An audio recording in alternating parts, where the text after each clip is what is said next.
Welcome to the Project Endure podcast, the place where we talk about life, endurance, persistence, perspective, and so much more. I'm Joe Rinaldi, and I'll be your host. Let's jump in. Before we get started, let me share a quote with you. The great Les Brown once said, "You can't see the picture when you're in the frame." If you've felt stuck in your fitness, mindset, or life as a whole, head down to the link in the show notes and reach out to learn more about Project Endure Coaching so that we can help you step outside of the frame and bridge the gap between who you are now and who you want to be. We can't wait to hear from you. Now, let's get to the episode. Welcome back to the Project Endure podcast, episode 144. We have myself, Joe Rinaldi, and we have a very, very, very special guest in Philadelphia, Josh Holi. Josh, how are you, man? Doing great, man. Thanks for having me today. It's a pleasure. I don't even know where to begin, if I'm being honest. So I figured, why don't you start with how we came across one another? Yeah, it's a great little story. So, I mean, I joined um, Instagram earlier in the year and started, following several accounts, and I ended up seeing Project Endure story on one of the people I was following, and so I saw the motto "Do hard things," and I had been living in Philadelphia almost a year at the time, and I'm thinking, how do I be a part of that? So I just took a shot in the dark and sent you a DM, and here we are, man. Yeah, it's wild how the internet works, and, I've made several connections in recent weeks and months and this year where just by chance somebody has come across the page, reached out, we've started a conversation, and I get this feeling that sometimes people think that I won't respond or that they won't get a response, and it's almost the opposite. I mean, I look forward to getting those messages. My face lights up, and we hopped on a call and you were looking for a way to get integrated into the Philadelphia fitness scene, and we did that, and it's been so amazing to watch you make these connections with people that I know and be integrated now into this community that is Philadelphia fitness. Yeah, it's really been awesome how, we just had that one phone call, talked for an hour, and it spun into, you connected me to the F45 gym in Northern Liberties, a bunch of the coaches, and now here we are. We started building relationships, friendships together, and yeah, it's been a really constructive thing and a blessing. It has been. And so, I know your story, or at least I know a lot of your story, and I'm so excited for the audience to listen to it. And I just want to preface it by saying, like, it's deep, it's different, it's intense at times, and I'm Great. gonna let you tell it. But before we get there, I'd love for you to introduce yourself to everybody listening. Yeah, so my name's Joshua Holi. I'm originally from Bethlehem, Pennsylvania, 38 years old. I'm living in Philadelphia. I've been here about a year and some change now. And I'm a software product manager. So I work for a logistics company, designing their enterprise warehouse management system. And just a guy that's trying to better himself, build a better version of himself, enjoys traveling and getting around good people. I love that. So I'm going to ask you a question that I don't always ask to people on this podcast, but I've been enjoying the response. And so when you think hard and long about the questions you've been asked in life or the questions you've asked yourself in life, what's the hardest question that you've ever been asked? And if you have a response, what comes to mind? I think probably one of the hardest questions I've asked was a question that I've asked myself internally. And, what do you want to do? What do you want to be? I think purpose is a big driving factor for us in life. And I think there was a long time that I feel I didn't have that.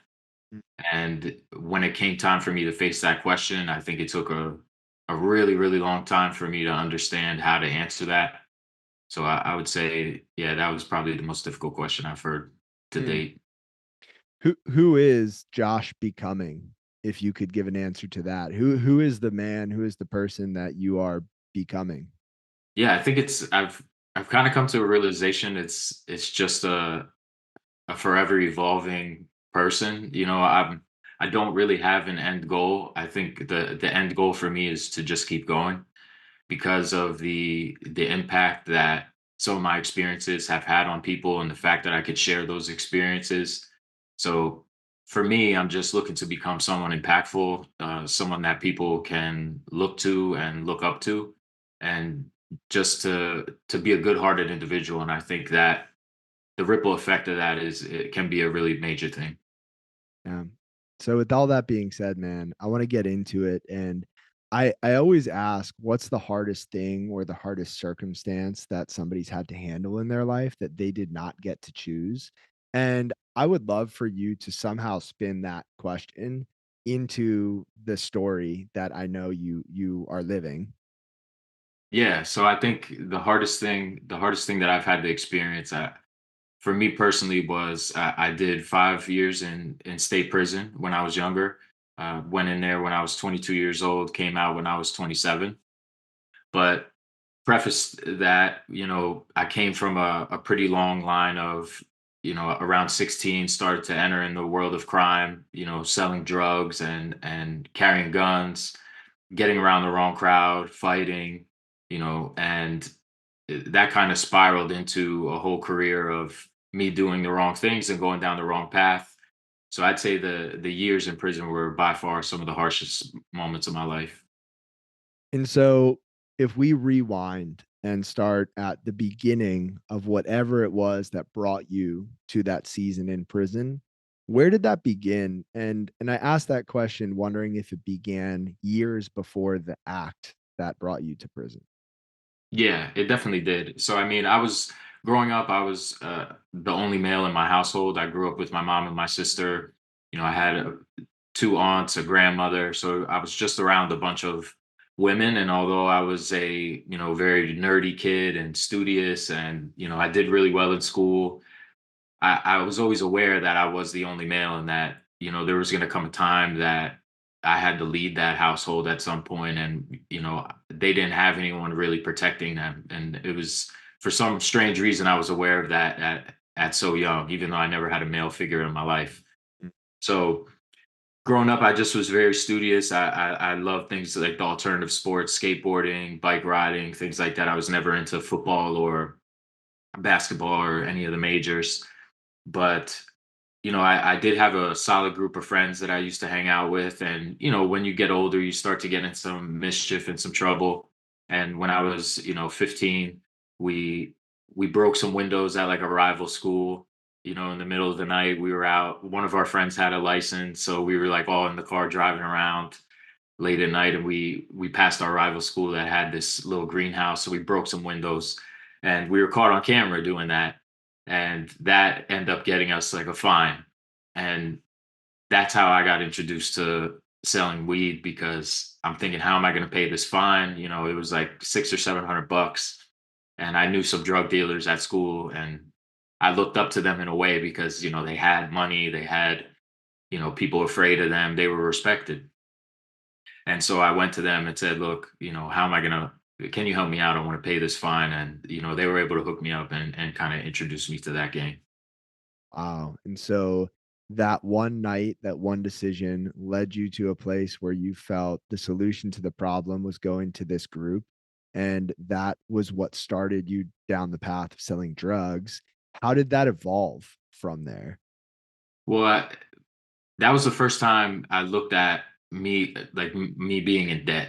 So I never had that feeling of knowing that I owed, you know, the government money. And it was kind of a weird feeling. Like I felt like I needed to get that paid off. So Mm. when in the beginning it was just to pay off this fine. It wasn't any intention for me to continue to do it.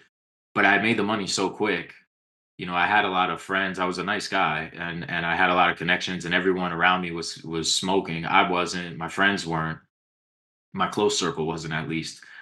But it was a regular thing at school. So I sold it. I made the money in like, less than 2 weeks. And then I just started coming up with excuses to try it again. Like, okay, maybe I could do it just to get some sneakers, or, maybe I could do it to get another skateboard. And then it turned into I could probably do this for a living instead of working. And that's how it started escalating because it was like a year later, I had already left my house because I wasn't under the best relationship with my mother, especially now that I'm hanging out with these guys and starting to pick up some of their bad habits in terms of attitude and perspective. So I left at 16, moved in with some friends in a more an area that had higher drug activity, and I kind of just went all in from there. And so you're thinking that this could be the way that you just make a living and make a good living, it sounds like. What are some of the other things that you're starting to find yourself around, right? Is it just drugs? Is there violence? Are there other things in that environment? Yeah, I actually end up joining a group of guys who were. It was basically like a team of us that were selling for like a larger connection. And yeah, with all that, with this selling of weed, the same guy started hooking us up with cocaine, so we started selling that. And then, amongst sales, people end up getting robbed. So we end up having to fight people. I was actually shot at when I was 16. So, and it was during the daytime as well. There was a pretty bad incident where a guy in his 30s, and I'm 16 at the time, was, driving past us shooting, and I'm jumping to the ground trying to, in fear for my life. So at that point, I started understanding, look, if I'm going to be making, tens of thousands of dollars as a kid here, I'm going to need a gun, and I'm going to need, people to understand that they just can't walk all over me and things like that. So we started uh, being more aggressive in terms of what we were doing to try and ward off people from wanting to do something to us. Mm. So at this point, you're still a teenager. Do you feel like a man at that time of your life? I don't think I did until after I got out of high school. I wasn't really paying attention to what I was doing. I just saw the money and I was like, I'm going to keep doing this. And I hadn't got shot yet. Nothing truly bad had happened to me in my mind, even though getting shot at is like, should be a wake up call enough to get the hell out of that business. Mm.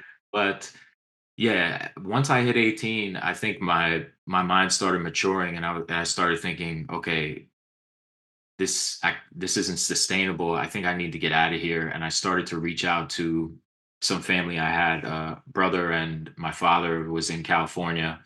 We were disconnected our entire lives, so we kind of reconnected, and they gave me an opportunity. Look, if you want to get away from that life, come over here, check out California, see if it's something reasonable for you to want to move here. And that's when I ended up leaving around that age, 19. Sure. And so you left, and what happened between leaving and then, yeah, the moment where you realized you had done something that you couldn't reverse? Yeah, everything was going well in the beginning. I moved to California. I stopped selling drugs. I had a good amount of money saved up from that I never did anything with. So once I got over there, I got in school, in art school for like graphic design because I was always a creative person. I wanted to try something different. But, over time my old ways started surfacing. Even though I had left, I still took a lot of those habits with me. And so I ended up getting kicked out of that school for fighting and slowly started meeting more people in the neighborhood. And then it turned to, me selling drugs out there and making more money out there, hence more trouble. And then I got to the point where I was missing home because, I was only 19. I couldn't experience the city, of San Diego as it is, because I wasn't old enough to really go out and do anything. So I became homesick and wanted to get back to my family that was on the East Coast. And I came back and kind of just hit the gas again on selling drugs. So came back, was living with friends again, and my sister, she had a longtime boyfriend and they were together for x amount of years. She ended up getting pregnant. They had a child, and their relationship started going downhill. So he and I had started having a worse relationship, and yeah, that kind of came to a head on Christmas Eve of 2006. We got in front of each other. Big confrontation ensued. We tried to get out of there, but it didn't happen, and it escalated to the point where I ended up shooting this guy, and I shot him twice, and jumped in the car and fled the scene with my sister. Mm. So that's a big moment in someone's life. I mean, I'm sure it's an adrenaline rush. I'm sure it's hard to remember parts, bits and pieces, but do you remember what it was like to pull the trigger? And was that the first time you had shot at another human being? It wasn't my first time, unfortunately, but it's definitely not what I do remember everything about it. It's definitely not what people think, from the outside looking in. So I do remember at that point, I definitely felt in fear of my life, for the life of my sister as well. And so I had jumped out of the car, and the people that were there didn't know I even had a weapon. So as soon as I started running around the car, I had already drew my weapon, racked it, and as I was coming around, once I raised and started firing, after you fire the first shot, your ear is like completely ringing. And this was dark outside. It was 8 p.m. or something to that effect. Only one street light on.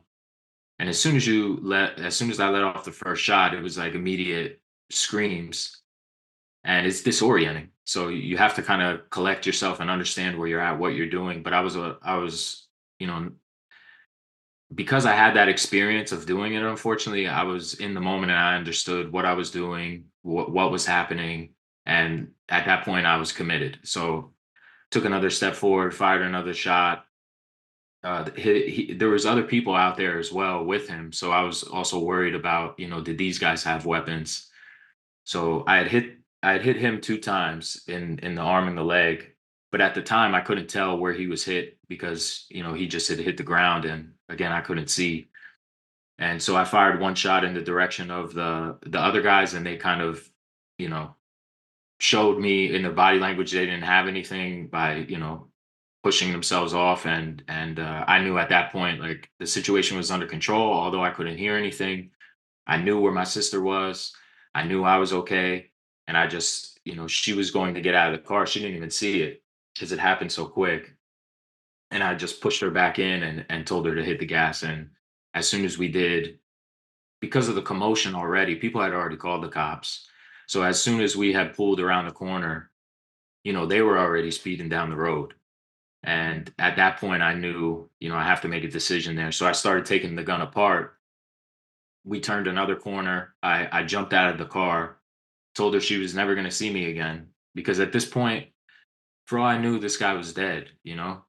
And I gave her a hug. I told her I was sorry. And, she sped off.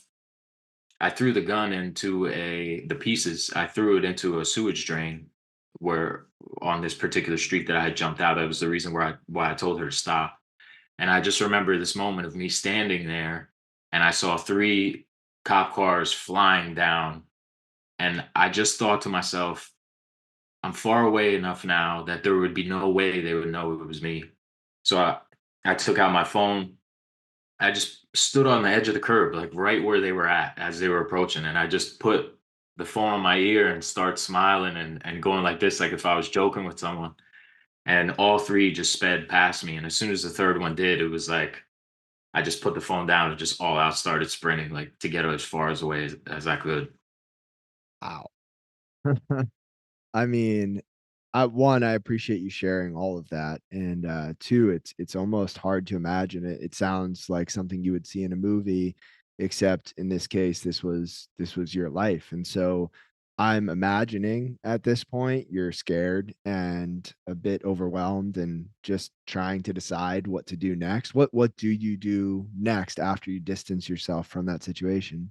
So thankfully, the street that I was on, I knew two people who had lived on that street. And like I said, it was Christmas Eve and it was in the evening. So as I ran down the street, I didn't know what I was going to do at that moment, but I saw my friend's house, and the door, like the screen door was closed, but the door itself was open and I could see like a ton of people in there.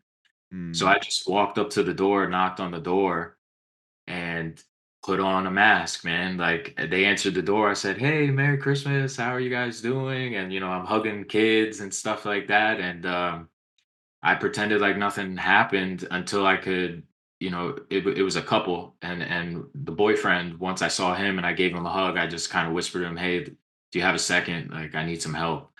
So I didn't tell him what I did, but he kind of already assumed. We went into a room in the side, and I said, "Look, I just need to use the phone. Like, I think I'm in some big trouble here, but I can't tell you anything."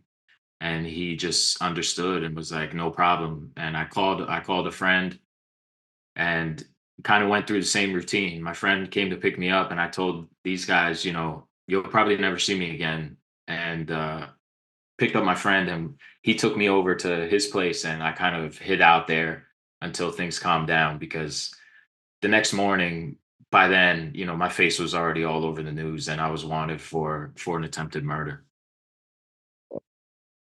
What is what does it feel like to see your face on the news and to know that you can't go back to living the life that you once lived?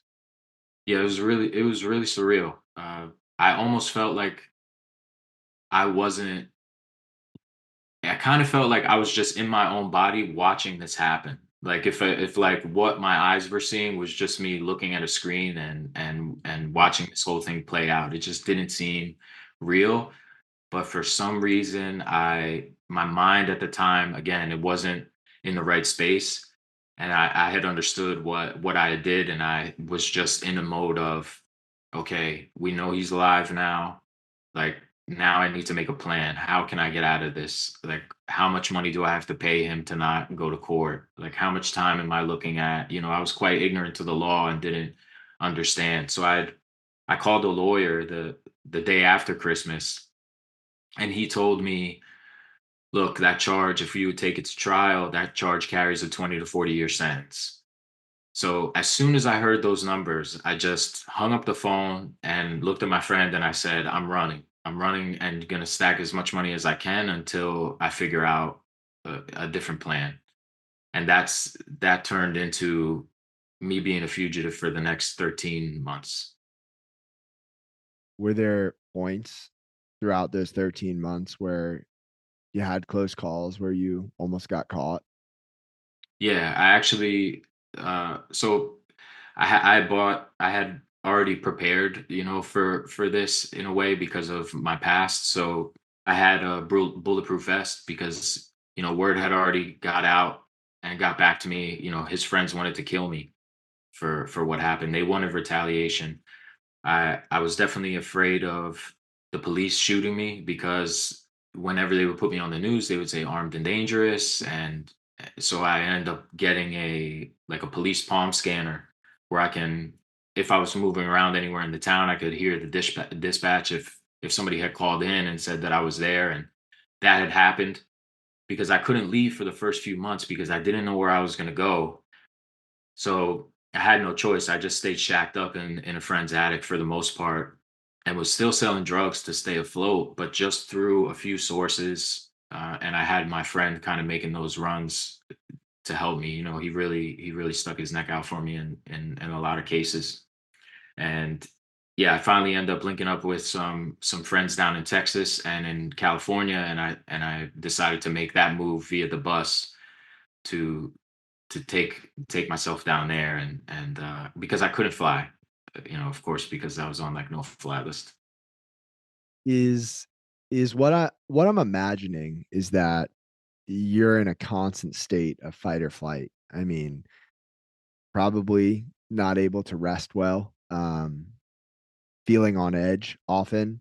Is All that the accurate? Yeah, all the time. I mean, I was just any like noise out of the ordinary, I would jump, or I'd, try and log it in my mind. Like if I hear that again, I know what it is now. Like it was just yeah, really mentally exhausting time. And especially if I'd be out somewhere that I had to go and I'd encounter people. I needed to like prepare stories. I'd almost write down in my head questions that I think people would ask me if they just met me. and I would have like predetermined answers to try and, play off who I was. Here in Philadelphia, the college scene at the time, my friends were in college, so they were able to get me a lot of fake IDs. So I was able to use those to book bus tickets under some different identities to try and, prevent them from tracking me in that case. But yeah, very mentally exhausting time for sure. Sleep was absent, to say the least. So before we keep going with the story and we hear how it all unfolds, I want to take a little sidebar and make this applicable to anybody listening because I'm assuming that most people listening have not or are not in this situation. But it sounds like you were running from this thing that if you got caught, it was going to alter your life in a way that maybe at the time you did not want. And we'll get to this later, right? Looking back, if this is something that made you a better man. But for now, you're running from this thing. And I imagine most human beings are running from something. They're running from this truth they don't want to face. They're running from this fear that's been chasing them their whole lives. They're running from a lie that they told to a loved one. They're running from something. Is there any lesson here in running, in trying to escape and trying to hide that you think could apply to anybody running from anything? For sure. I mean, I think another piece that we all run from is accountability. We love to make ourselves feel better by pointing the finger at someone else and say it's someone else's fault. But I think it's really important for listeners to understand that when we make decisions, we got to own them. Whether our intention was good or whether our intention wasn't, we have to own up to our decisions, and owning up to them already starts to build you into something different than who you were previously to making those sorts of mistakes. So I think that's one of the big roots for me and what I was running from at that time. Mm. And so taking that ownership is so important. Is ownership how you ended that fugitive run? Was it you who stepped up and said, "Hey, here I am. This is me. I did this." Or did you get caught? I got caught. My plan was to turn myself in eventually, but I wanted to have a certain amount of money before I did that, knowing what I was facing. And my honest plan at the time, and it's quite shameful for me to repeat it, but my plan at the time was, two choices, because I had ran to California. I ended up getting in all sorts of trouble over there, and I ended up getting to Texas for a couple months and couldn't stay. And I had just felt so constrained. Like I went over, and I made this huge mistake at home. I went across the country and I still screwed up. I have nowhere to go. There's nowhere left. And at the time, I felt I have two choices here. I can make this money, somehow try and pay this guy to not go to court, which I knew was something that could be a possibility, or go back and kill him and know then, like, when I turned myself in, if I did it right, they wouldn't they wouldn't be able to charge me with this because there was no victim. And so when I went back, I was just more aligned with the money option, and I had went to visit some friends who they had actually beat a case recently. They were charged with some things, and the charges were dismissed. Little did I know about the legal system that the district attorney has, like a 30-day limit that they can refile those charges based on certain conditions. So the police came to pick those guys up while I was with them, and that's how I ended up getting apprehended, which was a scene as well. What was that like? What was that like to have the police there, unexpected to you and realize it was over? Yeah, we jumped in a car together. There's three of us, and we were driving to one of their houses. We were at one guy's house, and we were just driving to the other. And as soon as we were parking up, I remember looking down the street and I saw the nose of like a police wagon, edging out, like about 2 blocks down. And I was sitting in the back seat, so I could see the mirror on the driver's side. And when I saw that, I just saw a unit turning onto the street, and I just told them right away, like, they're here for me. And we just blazed out of the car as quick as we could. At the time, I had a 40 caliber uh, Smith and Wesson on me, a gun, and I had drugs on me as well. And so the officers came flying on. I really don't understand to this day how the cars were just like literally up against ours right away by the time we had opened the doors. And the first officer, drew his weapon and grabbed my friend and kind of scooped him to slam him.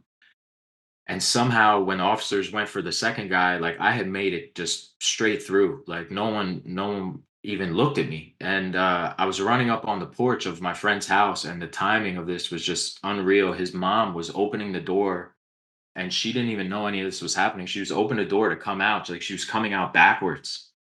And I just ran right past her into the house. And I ran right to the back door thinking I can, maybe just run out the back and start hopping yards. But this guy had like all sorts of chains and turns on the freaking back door. Like I couldn't get it up under the pressure. And then by then, after like 30 seconds or so, they were already around back. So I shut the door, uh, threw the drugs into their washing machine. They were doing laundry. So I just tossed it in there and ran upstairs. And I could hear them start to come in. The mother didn't even know I was in the house, even though I had ran past her. So uh, again, I was standing up in the bathroom. I had nowhere to go. I had this gun on me, and I remember standing in front of the sink, and I was holding it and just thinking, like, okay, this is it. Like, what are we doing? I had no thought of like ending myself, but like I thought like, what are we gonna do? I'm holding a gun and there's a ton of police downstairs. And the first thing I thought was take it apart. So I start taking it apart. I put the bullets in the trash can, the different parts in like different towel under the towels and stuff like that. I took my jacket off, and I could hear them saying to my friend's mom, like, "Ma'am, if there's another person in here and you're lying to us, you're going to be in trouble." And I knew at that moment I had to get down there. So I just walked down there and pretended I lived there. Like I went down there the same way I did with the phone. I went down there rubbing my eyes, like, "Hey guys, what's going on?" Like, holy crap. And at first, they all bought it. They were like, "Oh, sir, don't worry. Just come down here. We're looking for, two people that were here to arrest and this and that." And I'm like, "No, no problem." And I'm like walking into the room. The mom is just playing it completely cool. But as all the officers start flooding in, there was about 6 to 8 of them. One of them was one of the drug truancy officers from my middle school. And he just screamed at the top of his lungs, like, "That's Josh Holi." And as soon as he said that, everyone just started racking their weapons and pulling, and it was just like, get the hell on the ground, this and this. And I just, classic, put my hands up. I said, listen, no need for, the theatrics. I turned around, knelt down, interlaced my fingers, and yeah, that was it, man. That was definitely it. What were the emotions that went through your mind, your body, your spirit at that moment, knowing that that was it?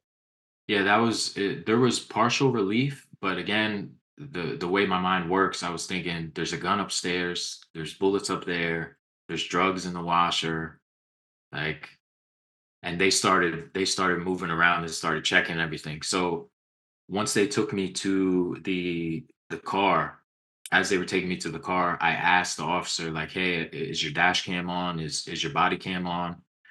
And he had said yes. So I just verbally told him, because I saw them coming out with stuff by then, and I had said, "Look, anything you find in there is mine." And unfortunately, my friend was also a drug dealer. So I thought maybe they might find his stuff. But at this point, I'm like, I'm just gonna take everything. Like, I'm going away for a long, long time. So I just said, anything you find in there is mine. Nothing belongs to anyone else. You have that on tape now. So, do what you gotta do. And they end up finding the gun, but that was it. Yeah, it took me down to the station. These guys were clapping when I walked in. It was pretty embarrassing. But yeah, I knew at that point I was gone for a long time. Mm. So before we keep going here, I just have a question. It's just a curious question, but when you had that thought of being able to pay off, this man that you shot, what amount of money were you thinking would be a good amount of money for somebody to say, "Okay, you shot me twice, but I'll be quiet." I was thinking, anywhere between like 10 and 30K. I was thinking I didn't think he would say no to that, knowing the way everything panned out in the situation, and you know, knowing that I'm a stand-up person, and to know, like, look, this is what you'll get. It will be nothing after that. We forget about it, and even if we don't, I just don't need you to. You just don't show up to this date, and that's it. Not no legal trouble for him if he doesn't show up, and that case would have been dismissed. Yeah. So, okay, you're caught, and I'm sure there's a lot that happens in those 5 years in prison. I want to hear about some of the takeaways and some of the lessons and some of the ways that you changed through those years. And I'll let you share any and all details that make sense to share in those 5 years as well. And so I'll let you take this because I'm sure there's a lot to share.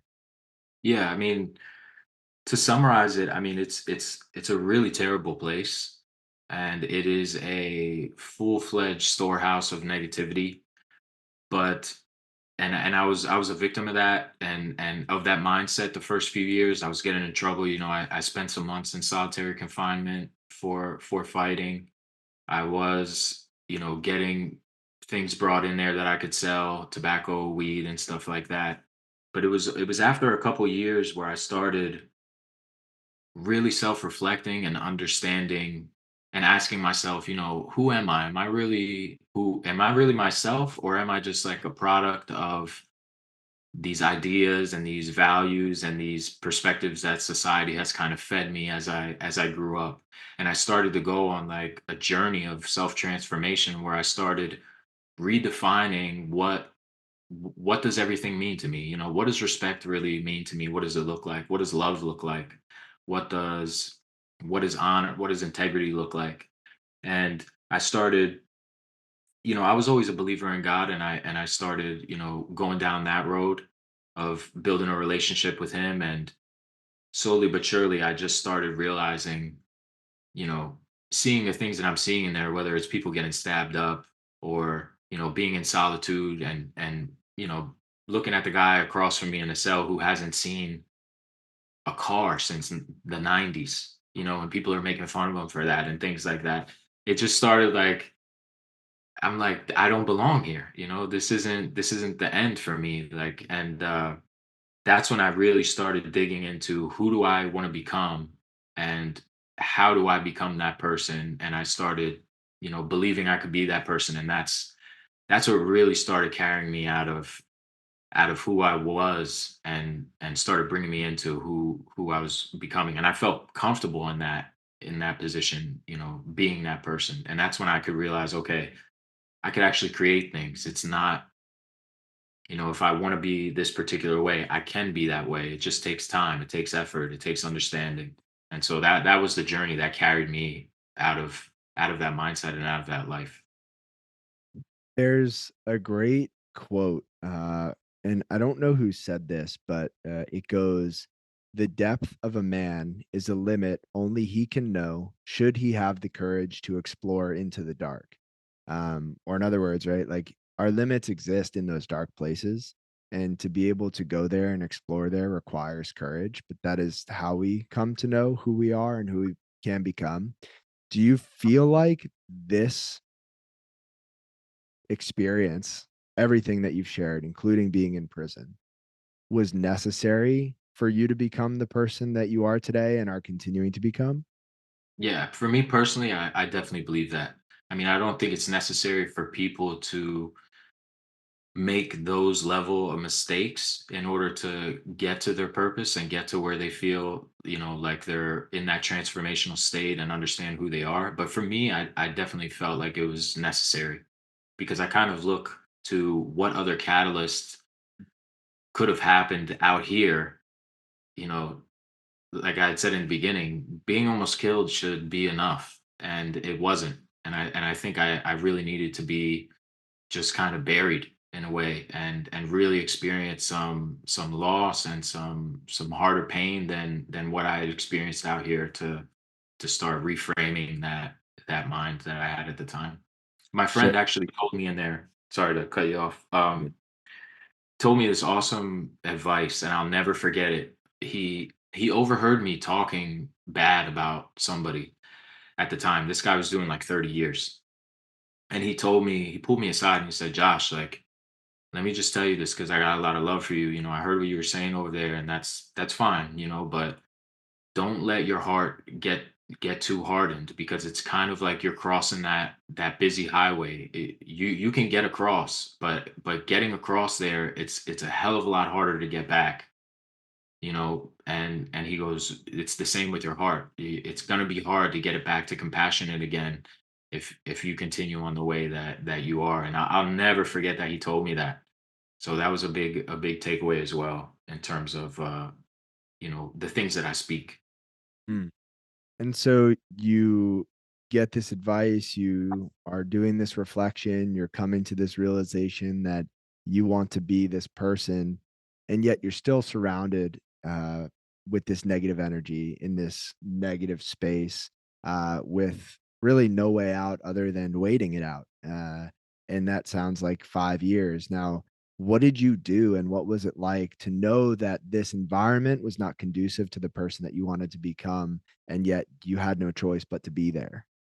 Right. So I only had two choices to stay out of that negativity per se, in my opinion. And it was one to get in shape, and the second was to get mentally in shape. So Mm, I was heavy on the library. I was reading all sorts of books in terms of self-help, history, different biographies of certain people, and I really started focusing on my training. We had a yard with weight machines.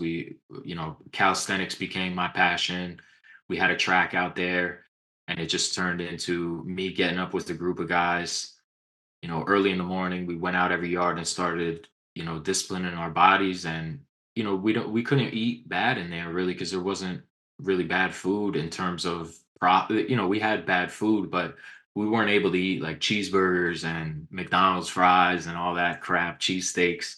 So for the most part, I went years without drinking soda, without eating much candy, and you know end up getting in some of the best shape of my life. And a couple of my friends were professional fighters at the time, and they were coming to visit me. So I started, looking to them for advice, and that hype kind of started building. Like, look, when I get out of here, I'll still be able to train. Like, I'll be around a bunch of beasts, and that's kind of how it went. That carried me through. mm. And so the time passes, you get out, and then what? Then I'm on 5 years of state parole, so I'm like walking on eggshells then.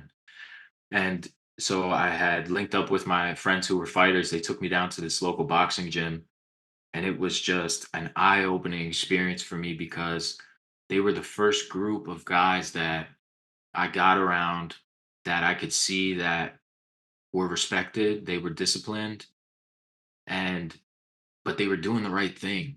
And that was something I wasn't used to. And when I saw that, it made me think like, wow, like you like it's not about being real and being like a criminal to get that kind of respect, or to build that kind of characteristic of being strong. And Mm, I was stuck. Like at that point I just was like, look, I'm here. I was 27 when I came home, so I wasn't big on competition, on mhm, competing, because I was just thinking I need to get a job. Like, I'm on parole, I need to be working and like start making money and go to school. I felt I needed to get credentialed because now I'm a convicted felon. I didn't have a degree, so it was important for me to start to go to college and things like that. So I pursued that route. I ended up getting an associate's, a bachelor's, and started off a small job working for a logistics company, and that ended up turning into a full fledged career now, 10 years later here. and it's amazing to just see the path that you've taken and to know for anybody at any point, whether you are just having a tough week or you were just on the run for 13 months and got caught, right? Like there's nothing too low or too dark to be able to overcome and to become a better version of yourself through those things. And I think it was Og Mandino who said, I will love the light for it shows me the way, yet I will endure the darkness for it shows me the stars. Mm. And I'm wondering what are the stars in your scenario? Because you definitely walked through some darkness, it sounds like. What were the stars through that experience? I think the stars are knowing that now I can share that story and prevent people from entering those kind of experiences because through college I learned I took a speech communication class, and I didn't know how to use computers and things like that, and I learned how to present there. And through my job, that was like a big catalyst that changed my career. And I end up coming up with an idea at my work that I thought could save the company some money. And I went to the headquarters, gave a speech, gave a presentation, and that took me into the corporate headquarters of this logistics company that I'm working at. And that just added to my story. So I was able to start sharing that story with people, with colleges, with children, with young juveniles. And that's something I'm pursuing now heavily, public speaking, and to share that story, and to try to let people know as soon as you feel like it's over, I promise you it is so far from that. Like we're way more durable than we think. Ooh, that's such a great message. And like you alluded to, the fact that you've lived this story, it means so much coming from you because you've been there and you've felt that and you've overcome that. And of course, all of the things that you spoke about have been challenging in their own respect. And I'm wondering, as you look back on your life to this point, Josh, what is the single hardest thing that you've done on purpose? Whether it was something you've already shared or something different, what was the hardest thing that you've chosen to do on purpose? And why did you do it? I think the hardest thing for sure would be to share that story, Hmm. because when I came home, I didn't want anyone to know about it. You don't want to, you're carrying that judgment for the rest of your life. That felony is going to be on my record forever. And I'm always going to be subject to judgments and assumptions when people find out about it. And it's not something you want to share with someone right when you meet them, or when you're trying to pursue an education or a career. You want people to see you for who you are. And it's kind of like what you had just said about the experience coming from me. The reason why so many people don't get to hear stories like that is because people hide them. And you were talking, there's a quote that I remember that says, until lions learn how to write, every story is going to glorify the hunter. And it's the hunters who have painted the story of us being the lions, of how we act, how we behave, how we respond to situations. And lions know how to write now, man. And it was a hard thing to begin sharing with people, but once I broke that and that vulnerability and saw the result and the ripple effect of what it could have on people, then yeah, it made that hard decision well worth it. Mm. So, a couple questions here. One, when and where was the first time you shared that story in public with someone who had never heard it before? It's an interesting story. It was in school. It was in college, in that same speech communication class. And the crazy part about it was, we had a persuasive speech where we were allowed to pick any topic we wanted. And I'll never forget this. There was a girl in there who gave a presentation that said anyone doing life in prison should just be put to death, because we were allowed to pick some controversial topics. The instructor kind of encouraged it. And when I had heard her say this, I'm sitting there in my seat like, wow. And she had a really rough story. Her father had got killed by a drunk driver, and she couldn't justify how a man could go to prison for, 10 years or something for doing that to her dad, and get out and continue to live his life. And so it was during that presentation, I was quite taken aback because a lot of students started agreeing with her. They were like, yeah, people that do life, they have no, like, what's the point? Not knowing the impact that these people can have on everyone else who's only coming through there for a short time. So I knew at that moment that's where I would have to share. and I had started to build that story as my final speech and presented it to them in a way that it was just about beating odds and obstacles that we face as we grow up. The whole time I'm talking about myself, but they have no idea. And then towards the end, I just kind of flip one of the slides and it's me on the cover of the paper. And that's when I go into, everything I talk to you about is everything that I've been through. And people literally started breaking down in there. There was people crying, and my professor was really moved by it. And it was maybe an hour after class, he sent me an email and was like, "Can we talk?" And he was like, "Listen, you got to do that again. Like, can you come back and do that again? Like, this is a story that people need to know." And we have a great relationship to this day. I actually talked to him 2 hours ago. We just were catching up, and he's always pressed me to share, and help me learn how to present and speak a little better in what messages I want to convey. So yeah, it was a powerful time.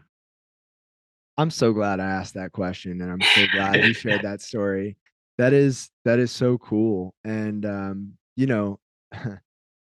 did you ever talk to that girl in your class after the speech? Did she come and talk to you or anything? Not that I could remember. I know she was really moved by the story, she thanked me for it. And I definitely, had told her I was sorry for everything that happened to her dad. But it's been so long now that yeah, I've never seen her or heard from her again. And yeah, I wonder. I hope she's doing well. Yeah, yeah. Well, with that being said, I do have another thought on sharing your story and any of us sharing any of our stories. And I'll bring it back to something that you said earlier in our conversation. You said, I had two thoughts about how to get out of the situation. I could give him some money or I could kill him. And saying that out loud is it could be a bit jarring for somebody to hear you, this calm, collected, you know, compassionate human being right now say Yeah, that you thought about just outright killing somebody else. And there's this phrase, I'm not sure where it comes from, but it is, I was not as I am. And I was not as I am to me means, that person that you are speaking about, that Josh who had that thought, that's not who you are. And there's distance there, right? You are a different person. Is that what makes it a little bit easier to share those words in such a calm way sitting here today? I think I've just, through the hell that I've been through, I'm able to externally communicate calmly. But internally, even me saying that, it really hurts for me to say that. Like I'm at the point where I've told the story many times where I'm comfortable with what people think about it, but answering something like that still it's terrible, man. It is terrible. But the fact of the matter is, it's the truth, and it's something that needs to be shared. And I couldn't be further removed from that person or who he was. And it's funny, even when I give the presentation and I see the picture, it's like I recognize that guy less and less every time I do it. Mm, And people often tell me, I could never imagine you being like that. And my only response is like, I don't even know who that kid is anymore. Like I've long lost him. Like he is just you know, we become a number of different people as we grow. And I think some of us as we make changes, those changes are a little more close knit between, who you were in this time and who you were in this season. And mine were just I made some really big leaps and bounds, but it was over a period of time. So, '06, that was like almost 20 years ago. So I'm getting It up there now. it is a long time ago, and I'll say this, I was talking about this just the other day, but I think the most meaningful changes in life and the most significant seasons of growth, they don't happen all at once. It's not you snap your fingers and you're a different person, or you snap your fingers and you've achieved this thing. It takes time, and meaningful change is hard. It's supposed to be hard. It's supposed to be slow. It's supposed to ebb and flow and be a little bit messy in the middle. And I think just hearing you say that maybe gives someone else permission to embrace the fact that who they are today is not who they're gonna be tomorrow or the next day or the next day, but they need time to fully grow and transform into a person that one day won't even recognize the person they are today. And it's okay for that to take time. It's okay for that to take 20 years. That's what it's supposed to look like. Yeah, absolutely. I like the fact that you mentioned the ebb and flow because I mean, we're only human. I mean, everyone is going to slip, and you know, that is a journey to make those decisions every day to want to be better. That is not something that is the easy thing to do. So, props to anyone who's giving it effort. I mean, effort is all you can give it. Absolutely. I also want to highlight something that you shared with me on one of the Project Nerd group runs. You just so casually slipped it in there. And then you told me it wasn't your original thought, but you said thoughts are things. And remind me where that comes from. And if you could just expand on that a little bit and tell the audience what you mean when you say thoughts are things. Yeah, thoughts or things are something that I had heard a while back from a study that was done by some, peer reviewed, whatever it may be, that when we think about something, that actually is a physical, that's been proven to be a physical thing, that we actually emit a particular frequency that initiates a response. And so understanding that made me really sensitive to what I think about and even to the music I listen to, because I just feel like we have to be mindful of our inputs in order to manage our outputs. And I think, it's important to think of good things and to be a part of good people and to feel that energy. And even for the people who don't understand it or don't believe it, it's so easy for us to relate. If we would say, think about when you're having a good time and someone walks in the room and the whole energy changes. That's a real thing. If that's because there's things emitting off of that person that are counteracting with your mind and how you feel. And I'm very big on that, to get around good people and to speak goodness and to think good thoughts, because good produces good, and a good tree is always going to produce good fruit. And as it's been said, what's down in the well comes up in the bucket. And the inputs are so important to determine the outputs. And I appreciate you right now outputting all of this so other people can take it in as input and then produce good fruit with their output. So, with all that being said, Josh, this is the Project Endure podcast. I know you've been running, I've seen you out there. It's Uh, been great, man. when when you think of the word endurance, what does that mean to you? I think the definition of that has changed for me now. Now that I've picked up running as, a hobby and an outlet. And I think endurance used to mean, how long I can, particularly last doing some particular activity or whatever it may be, but or pushing through. But now I think it just means, like we had said, we need time. And no matter what it is that I decide to focus on, running is a great example. I ran a half marathon this year. It was my first race. I had set some time goals for myself that I was able to beat. And as I was being coached along by, my boy Jake White, and Kellen helped me a lot, and Jess helped me as well. Um, they all told me, you need time. You need that mileage under those feet. It doesn't matter about how fast. Like, you just need to build that foundation and build that base. And that's something I keep thinking about when it comes to any particular change or particular goal that I want.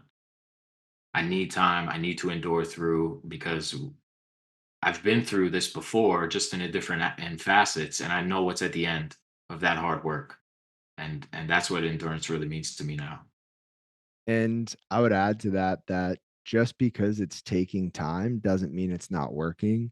I think it can be easy for someone to show up a few times, put in a few reps, a few miles, a few steps, and wonder where the progress is, and maybe be a bit discouraged and maybe give up on that process. And I think endurance is an art of patience, like you alluded to. And so that was beautiful. Appreciate you sharing, man. Yeah, and that's what really drew me to this project and to what you do. And the fact that you connected me with the people at the gym. I mean, I had already thought I was in a big transformation, but this was another. This kind of was like broke the ceiling for me and put me to the next level of things that I feel like I'm capable of. So this has been an awesome journey connecting and starting to build friendships with everyone over here in the Philly fitness scene. You fit right in, and that makes me so happy because I've been telling people this in individual conversations, but I'll just say it out loud. I think Philadelphia is such a special place for so many reasons, and there's so many good people here, and I see a huge opportunity to bring good people together on a larger scale. And I think that Project Endure, specifically the people within the community already, you, Jess, Jake, Kellen, and so many other people, right? This is just the beginning of a big snowball that's going to continue to grow. And it's all because of the people. And I'm so grateful to have you as part of it, man. Yeah, I'm grateful to be here and grateful to have you guys as well, man. Appreciate you. Of course. And so I'm gonna wrap up with the big question, the final question of the podcast, where I really think you'll make a big impact in someone's life, in many people's lives. But there are people listening to this who are going through hard things. I mean, we're all struggling with something. And there might be people out there who do feel like it's over, who do feel like they don't know how to move forward, where to go. Maybe it's very dark right now. If you could speak to them and you're in their ear and you get to say whatever you want right now, what would you say to those people or that person? Maybe an unorthodox answer, but I would say two different things to them. One would be obviously to look to where you see any sort of positivity and cling to that, especially through people, because when good people get around good people, there's not really a curriculum that they follow to prove that they're good. It just happens on its own. And I think if you're someone who's in, let's say, a bad neighborhood, for example, those neighborhoods have framed that good person that exists there as like soft or, you know, not cool. But in reality, that is the most powerful person in that community because they are in the same position that we had discussed earlier. They're in a negative environment and they understand how to adapt to that environment and remain good there.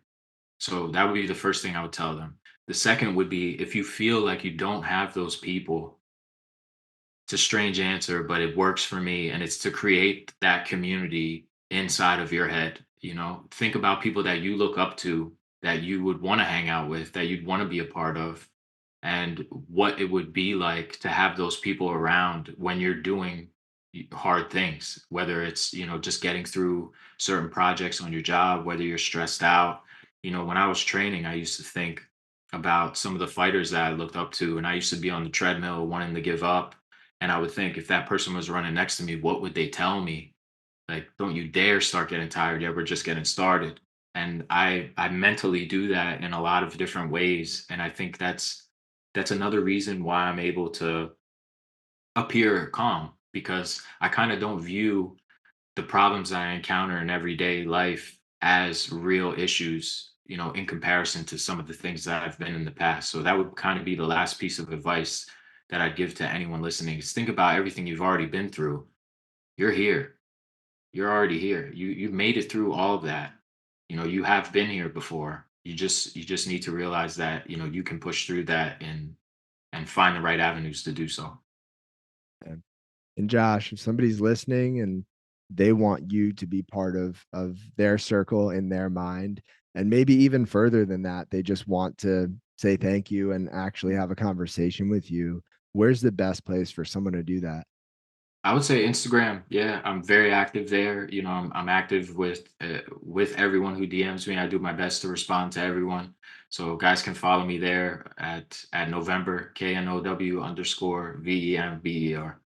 I actually have to ask, tell me how that name came about because it's so clever. Yeah, well, I was born in November, but the fact that I'm on this journey of learning and always trying to better myself, that knowledge, I spell it KNOW because every month to me is like November, a month to learn and grow. I love that. All right, I'm gonna put you on the Yeah, spot with one more quick question. cool. What's what's the most recent thing you've learned either about the world or about yourself or about just humans in general?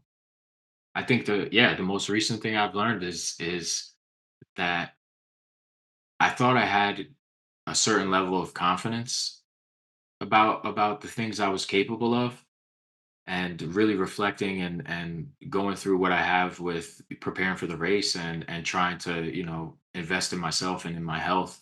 I really have come to a bigger realization and learned that, you know, we as people are really capable of any damn thing. All we have to do is invest the time and the effort, and we could really do any damn thing we want and get better at it. Maybe we won't be the best, but we could sure be better than we were yesterday and the day after, as long as we keep putting in that work. Yeah. Amen to that, man. Well, with that being said, Josh, I know I'm going to see you out there on the streets. I know I'll catch you at a group run, at an event here and there, but I just want to thank you from the bottom of my heart for one, sharing your story, but two, for just being you and being so open and vulnerable and for being a friend. And I'm so excited to grow our friendship as the years go forward. I appreciate you, Joe, man. It's been an honor to do this, and blessing to have met you. So let's keep building, man. Let's do it, man. If you enjoyed this episode of the Project Indoor podcast, go ahead and subscribe, leave a review on your platform of choice, and share this episode with a friend. It helps us get more conversations like this out to more people like you. We appreciate you, and we'll talk to you next time. And one more thing.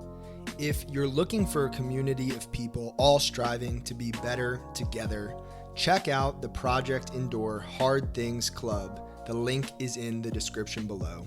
We'd love to have you.